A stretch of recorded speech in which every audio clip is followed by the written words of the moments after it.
வாழ்க வையகம், வாழ்க வையகம், வாழ்க வளமுடன். வாழ்க வளமுடன். ஒரு அன்பர் சுவாமிஜி கிட்ட, சுவாமிஜி, சூரியனிலிருந்து ஒளி வெப்பம் வரவில்லை, அலைதான் வருகிறது என்று சொல்கிறீர்களே, எவ்வாறு அப்படின்னு கேள்வி கேட்டிருக்காங்க. அதுக்கு சுவாமிஜி அவர்கள் பதில் சொல்கிறார். சூரியனிலிருந்து அலைதான் வருகிறது. அந்த அலை பூமியில் உள்ள பொருட்களின் மீது மோதும்போது அந்த பொருட்களில் உள்ள அணுக்களின் தன்மைக்கேற்ப ஒளியும் வெப்பமும் உண்டாகின்றன.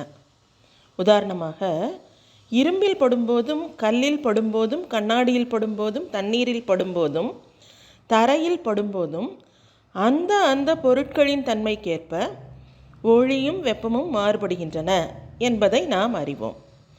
ஒளியினுடைய பிரதிபலிப்பு உண்டாகும்போது தானாகவே வெப்பமும் உண்டாகிறது.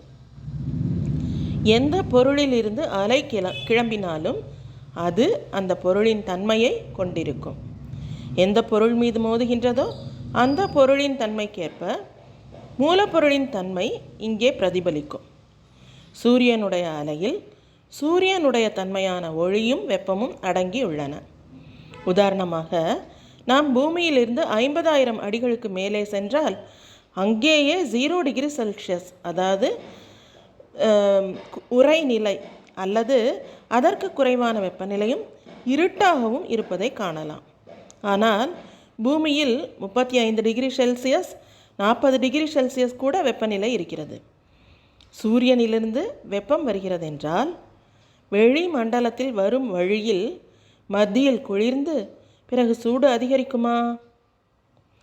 நமக்கு கிடைக்கக்கூடிய வெப்பமெல்லாம் சூரிய அலை பூமியில் உள்ள பொருட்களின் மீது பட்டு இங்கு தூண்ட பெற்று பிரதிபலிக்கக்கூடிய வெப்பமும் ஒளியும் தான் அப்படின்னு சொல்லி சுவாமிஜி அவர்கள் கூறுகிறார்.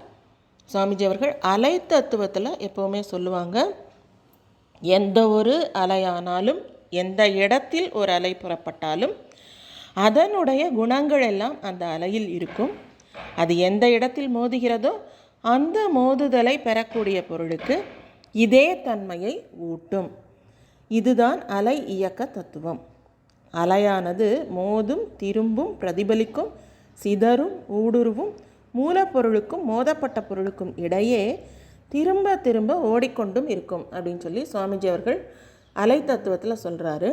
அப்போ அலை இயக்க தத்துவம் அப்படிங்கிறத வச்சு பார்க்குறதுனால தான் சுவாமிஜி அவர்கள் எல்லாரையும் வாழ்த்துங்க, உலகத்தை வாழ்த்துங்க அப்படின்னு சொல்லி சொல்கிறாரு. நம்ம குடும்பத்தில் இருக்கிறவங்கள வாழ்த்துறது, நம்ம வாழ்த்திக்கிறது, அது மட்டும் இல்லாமல் உலகத்தையும் நம்ம வாழ்த்தும் பொழுது அதில் பொதுநலம் மட்டும் இல்லாமல் சுயநலமும் நமக்கு நிறைவேறும். எப்படி அப்படின்னு கேட்டிங்கன்னா, இப்போ உலகத்தில் நம்ம இருக்கிறவங்கள வாழ்த்துறோம் அப்படிங்கும்போது உலகத்தில் இருக்கிற எல்லா மக்கள் மேலேயும் அலை இயக்க தத்துவத்தின்படி நம்முடைய அலை போய் மோதும், பிரதிபலிக்கும், இரண்டிடையே ஓடிக்கொண்டிருக்கும், ஊடுருவி பாயும்.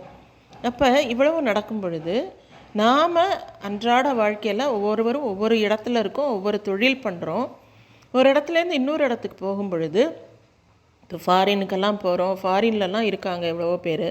இப்போ அங்கே இருக்கிற மக்களாகவே இருந்தாலும் கூட அலை தானே எல்லார்ட்டையும் போய் மோதி பிரதிபலிக்க போகிறது.